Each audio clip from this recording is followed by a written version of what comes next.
You're having one of your best days on the water. Non-stop bites, steady wind, covering water with your trolling motor, then suddenly, everything stops. Your batteries are drained and your Minn Kota Ulterra is stuck in the deployed position. If you're new here, I'm Captain Kevin, and you might just learn something new here today.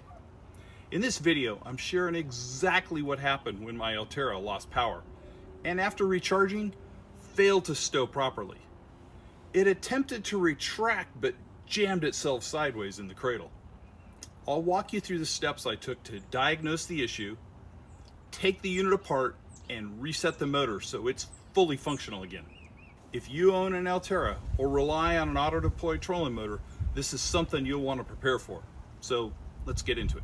Here is my latest challenge with my Riptide trolling motor. I used all the battery up.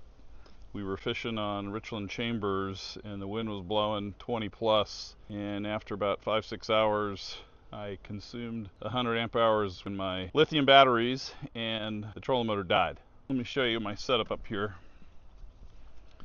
So I've got this block that trolling motor sits in, and so I was able to remove it. It was still in the down position. I was able to pull it up out, and we used a physical anchor to anchor on the spots we were fishing the rest of the day. And then when I got back in, I put it back on the block and charged the batteries up enough, and it pulled up, but then it's stored in that position, which the computer gets confused when it loses battery.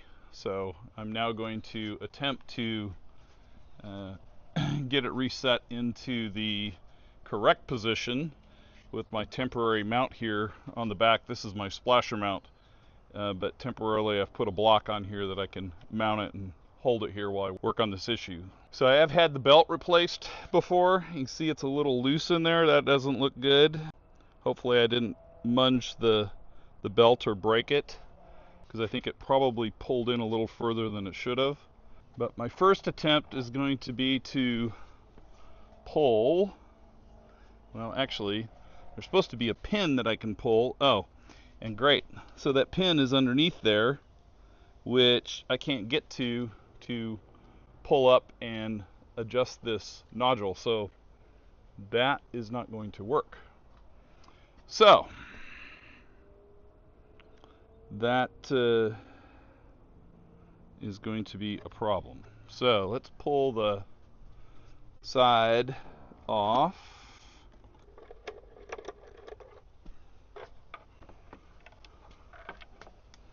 So you're supposed to be able to remove this screw. Okay, we'll put that one right there. Once you take that screw out, you got to pry up on this there to release that, so it uncouples. So let me jump in here with a recommendation. If you have never taken this apart, I highly recommend you go take that screw out and manually release the motor so you understand how that knob works, so that if your trolling motor does die while you're out there, you can pull the side plate up, remove that screw, and pull that manual tab up, and you can pull it up out of the water. I have been pulling the whole release plate and pulling the trolling motor back on the boat, which I don't need to do. I should have done this many years ago. So new learning on me. Looks like that stays on there. Okay, so now that lets it slide forward. Okay, so now I can turn it back to position. Now that I've got it turned, I should be able to lay it. Let's see, pull up on that pin. So on that lever, you pull up on that, and then it will, well, because it's too high, it's not going to go into the cradle. So I think I'm going to have to put some power on it to lower it, to trim it down. So here is my Anderson plug that I use to plug into the front of the boat. So I've had other issues where if I've been on a trip before and one of these solders come undone, and this plug up there in the front of the boat, if that comes undone and it doesn't work, this is my backup power cable to plug into the trolling motor. So this I can go right into my batteries, my 24-volt setup, and then I can provide power to my trolling motor. So that's what we're going to do now. So we're going to come in here and put negative on the back battery, and then we're going to go positive on the front battery to give my 24-volt system. And then we will plug it in. Now I should have power. Okay. Now let me go get my remote. Okay. So I've got it turned on. Status, there isn't a red air. So now I want to get it lower so I can manually store it. So I'm going to hit the trim button on the remote, see if it works.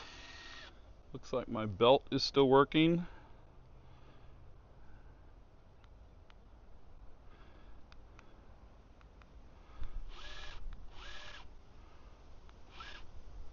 Okay, that looks good. All right, so I'm going to turn it off now and see if I can manually stow it now and get the connectors back on there. So I'm going to push up on this lever, pull it back up here. Oh, get that pinned in there.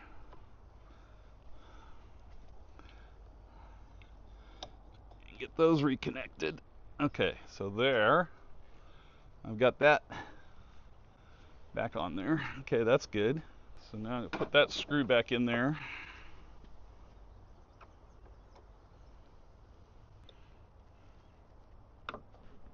So now I'm going to, all right, so that's all connected. I've got it running straight now. All right, so now we're supposed to be able to turn this back on and then wait a second and then hit the button 3 times and it's going to recalibrate. And nothing happened. Okay. It says motor is paused on my remote. See if I deploy it. Let's turn it off.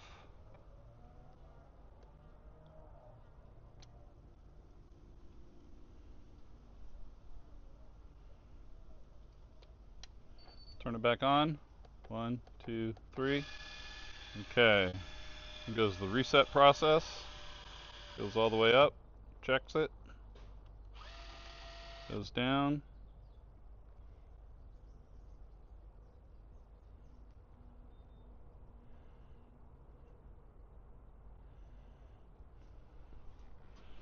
Alright, so it looks like it thinks it's okay, so now we're going to stow it.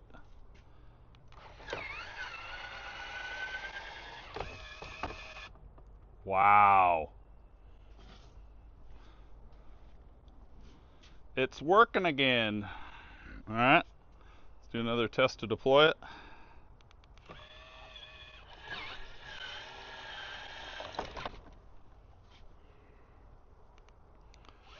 Turn it down. Okay, so if I was fishing around that way. Alright, so now if I was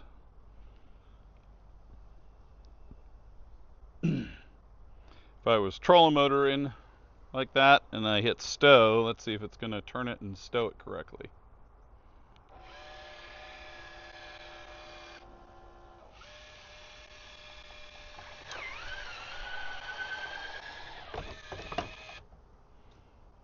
I don't like how the cable is wrapping around it.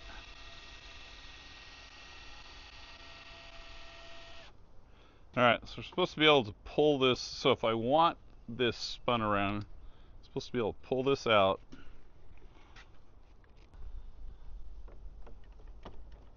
Lift up that head, and then spin it around. And then back in there. So now, that cable is on the right side. All right, let's stow it.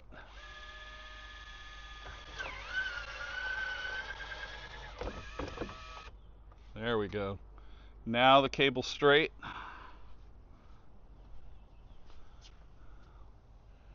And do one more test deploy.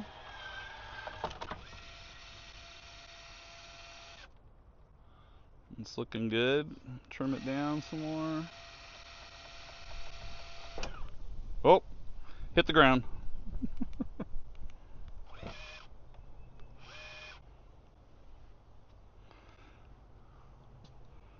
All right, we'll stow it now.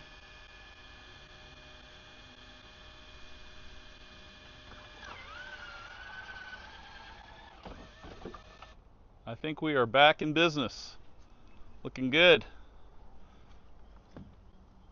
All right, so hopefully you learned something there in my troubleshooting and taking that apart if the trolling motor ever gets stowed like that and you or you lose battery power and you need to reset it.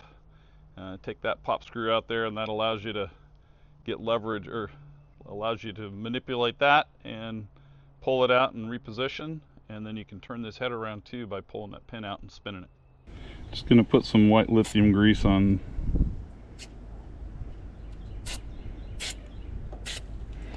the threads there. Put the side panel back on and we'll call it a day. After running up and down and going all the way to the bottom, the belt has tightened up. Looks a lot better than it did before. So some of you asked why there's a second trolling motor up here.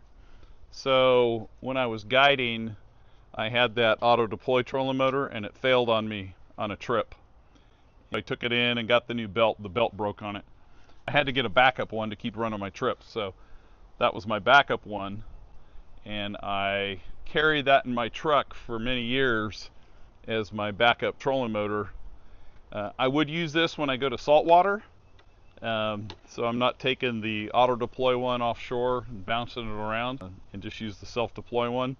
I took this backup one up to Richland Chambers with us, and when that one got screwed up, I popped it off the block, stuck this backup one on, and we used it the third day of the trip. So not that everybody's going to have a secondary trolling motor carrying around with them all the time, but it's worth the investment if you've got it when you're serious about fishing. So tight lines, and hope you learned something.